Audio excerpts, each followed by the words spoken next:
મિત્રો અત્યારે સૌથી વધારે સવાલ આવતો હોય ને તો મારો સિબિલ સારો છે છતાં મને લોન નથી મળતી. આ સવાલ એજન્ટ અને કસ્ટમર આવે છે. હું અનુભવના આધારે શેર કરું છું કે જે મારે ઇસ્યુ થયેલા છે, મને ફેસ થયેલા છે, એ બધા જ પ્રોબ્લેમનો સવાલ અને કેવી રીતે એનું સોલ્યુશન કરવું અથવા એનો રસ્તો શું છે એ પણ હું વાત કરીશ આ વિડીયોના એન્ડમાં. છેલ્લે સુધી જોજો, બધી જ માહિતી તમને મળી રહી છે અને કઈ જગ્યાએ એપ્લાય કરવું ને એ પણ હું તમને જણાવીશ. મિત્રો, ઘણા લોકો એજન્ટ અથવા કસ્ટમરના મેસેજ આવે છે કે મારો સિબિલ 780-800 ઉપર છે છતાં મને લોન નથી મળતી, અથવા મારો ટ્રેક રેકોર્ડ સારો છે તો પણ લોન નથી મળતી. શું કરવાનું એને કારણની વાત કરું. અત્યાર સુધીમાં મેં ઘણા બધા કસ્ટમરની પ્રોસેસ કરી છે, એના જે આધારે હું તમને સજેશન કરું છું. પહેલી વાત, સિબિલ ઘણા લોકો શું કરે, કસ્ટમર સિબિલ સ્કોર જોવે છે ફ્રી સાઇડમાંથી, જેમાં ક્રેડ છે, ફોનપે છે, ગૂગલ પે છે, એવામાંથી સિબિલ સ્કોર જોતા હોય છે. નો ડાઉટ, સારી વાત છે. પણ એમાં જે સિબિલ સ્કોર બતાવે છે ને, ક્રેડિટ સ્કોર, એમાં નીચે કંપનીનું નામ લખ્યું હોય, કઈ કંપનીનો સ્કોર છે, સિબિલનો છે, એક્સપિરિયનનો છે, થ્રિફ્ટનો છે.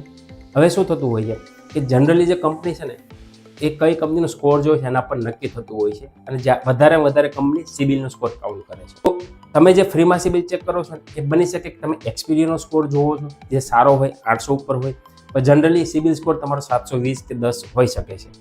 તો હવે જ્યારે એપ્લાય કરીએ ને ત્યારે કસ્ટમર અમને એમ કહે છે કે 800 છે, તમે લોન નથી કરી દેતા, પણ તમારો સિબિલ સ્કોર જુઓ.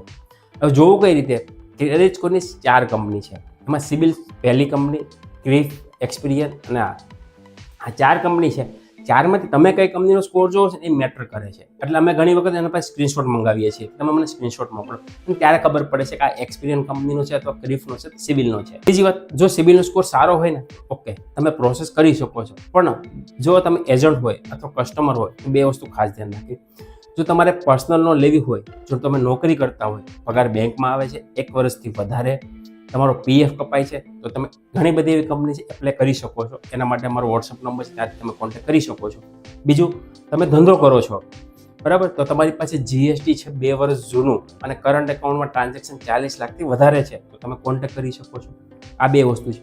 હવે આના સિવાયની જો વસ્તુ હોય તો તમે પર્સનલ લોન માટે એપ્લાય કરો છો, જે કેવાયસી બેઝ કે સિબિલના બેઝના આધારે લોન આપે છે. એના માટે આ જે ક્રાઇટેરિયા ધ્યાન રાખજો તો તમારી લોન એપ્રુવલ આવવાના ચાન્સ વધી જશે. પહેલું, તમારો સિબિલ સ્કોર 750થી વધારે હોવો જોઈએ, તો તમારા એપ્રુવલ આવવાના ચાન્સ વધી જશે.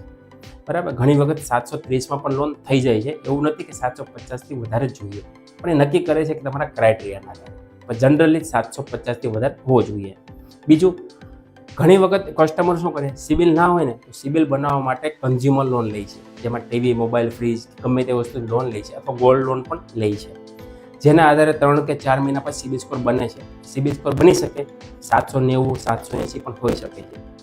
તો ખાલી સિબિલ બનાવવા માટે તમે જો લોન લીધેલી હોય, કન્ઝ્યુમર લોન અથવા ગોલ્ડ લોન, અને સિબિલ ભલે સારો હોય તો પણ તમને કેવાયસી બેઝડ લોન આપવામાં પ્રોબ્લેમ આવી શકે છે. મતલબ ચાન્સીસ બહુ ઓછા છે કે તમારી લોન એપ્રુવ આવે. બીજું કે તમારે જો કોઈ લોન લીધેલી હોય સિબિલમાં, પર્સનલ લોન લીધેલી હોય, ભલે આગળ લીધેલી હોય 2 વર્ષ પહેલાં, 3 વર્ષ પહેલાં, 1 વર્ષ પહેલાં, અને રેગ્યુલર પેમેન્ટ હોય તો તમે એપ્લાય કરી શકશો, તો તમે એપ્રુવલ આવવાનો ચાન્સ વધી જશે.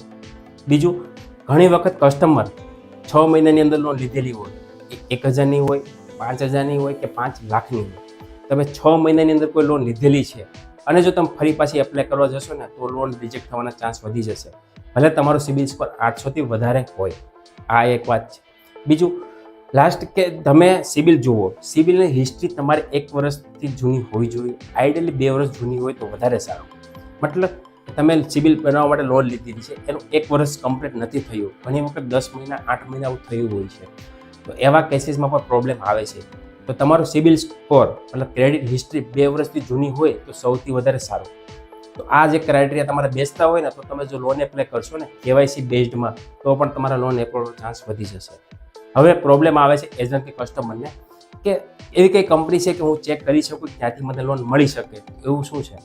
એવી કંપનીની વેબસાઇટ છે, 3 વેબસાઇટ છે, 3 ફ્રી વેબસાઇટ છે, એવું તમને ડિસ્ક્રિપ્શનમાં આપી દઈશ, કે જ્યાંથી તમે કસ્ટમરની મતલબ તમારી ડિટેલ ભરશો ને કે ત્યાંના આધારે તમને સજેસ્ટ કરી દેશે કે કઈ કંપનીમાં ઓફર છે, મતલબ કે ચાન્સીસ છે. આ ફાઇનલ ઓફર નથી, એ તમને બતાવશે કે તમે જો આ કંપનીમાં પ્રોસેસ કરશો ને તો તમારી લોન એપ્રુવલ આવવાના ચાન્સ વધી જશે.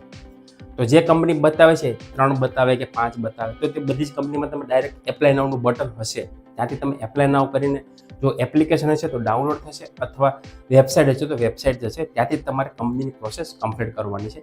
પ્રોસેસ કમ્પ્લીટ કરશો ને ત્યાં તમને બતાવી દેશે. જો ઓફર હશે તો ઠીક છે, તો તમારે જરૂર હોય, એગ્રી હોય તો આગળ વધીને પ્રોસેસ કમ્પ્લીટ કરવાની છે.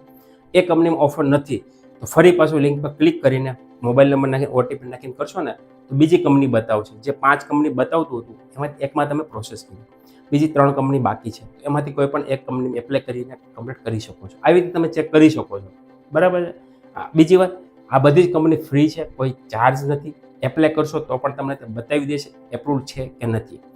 તો આ હતી જનરલ વાત. ઘણા લોકોનો સવાલ હતા, ઘણા લોકો મેસેજ કરતા કે મારો સિબિલ સ્કોર સારો છે, ટ્રેક સારો છે, છતાં મને લોન નથી મળતી. આ હતો એના માટેની જરૂરી વિડીયો.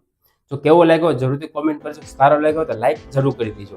આવી જો માહિતી જોઈતી હોય તો ચેનલને સબસ્ક્રાઈબ જરૂર કરી દેજો. તો મળીએ નવા વિડીયોમાં નવા ટોપિક સાથે. ત્યાં સુધી ધન્યવાદ. જય હિન્દ, જય ભારત.